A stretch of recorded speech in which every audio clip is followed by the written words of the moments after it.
ढोरनारो high school में science ऐं सकाफ़ती मेलो लगायो वियो आहे, जंहिं में स्कूली ॿारनि साइंसी ऐं सकाफ़ती स्टॉल लगाया विया आहिनि। तफ़सील लाइ पेश आहे अली जुमान जी रिपोर्ट्स।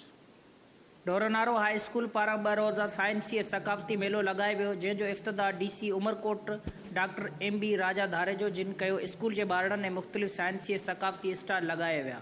प्रोग्राम ॾिसी तमाम घणी खुशी थी मूंखे। ॿारनि जे अंदरि जेको आहे साइंस ऐं टेक्नोलॉजी जेको आहे उहो इंट्रस्ट पैदा करणु आहे। सेकेंडरी स्कूल ढोरनारो जे तरफ़ां अॼु असां वटि हिते 2 रोज़ा कल्चरल ऐं साइंस फेयर लॻियल आहे, एग्ज़िबिशन लॻियल आहे, जंहिंमें government boys higher secondary school Dhoronaro जे ॿारनि लाइव मॉडल्स चार्ट्स ऐं प्रोजेक्ट्स जी डिपिक्शन कई। जेका सिंध जी सकाफ़त आहे कल्चर जेको असांजा उनखे असां प्रमोट कियो आहे, मुख़्तलिफ़ स्टॉल्स लॻाया आहिनि। उन सां गॾोगॾु एडिशनल हिकिड़ी ॻाल्हि इहा इन में असां ऐड कई आहे, ऐं जेका वधीक फ़ाइदेमंद आहे त असां इन सां गॾु साइंसी फेयर बि लॻायो। कल्चरल फेस्टिवल ॿारनि खे जेको इन क़िस्म जो अपॉर्चुनिटीज़ मिलनि थियूं त ॿारनि जो हिडन टैलेंट जेको उहो ज़ाहिर थिए थो, ऐं हिन क़िस्म जो एक्सपोजर असांजे इलाइक़े में ॿारनि खे तमामु घटि मिले थो। त हिते अची असां ॿारनि जा स्टॉल ॾिठा आहिनि, ॾाढो ज़बरदस्त पुराणियूं जेको चवंदा ओल्ड इज़ गोल्ड सकाफ़ती मेलो सजायो आहे, ऐं इंशाल्लाह इन में पूरे डिस्ट्रिक्ट में इहो मैसेज वेंदो त असां बिल्कुलु पंहिंजे हिम्मत सां पंहिंजे जेको ईमानदारी सां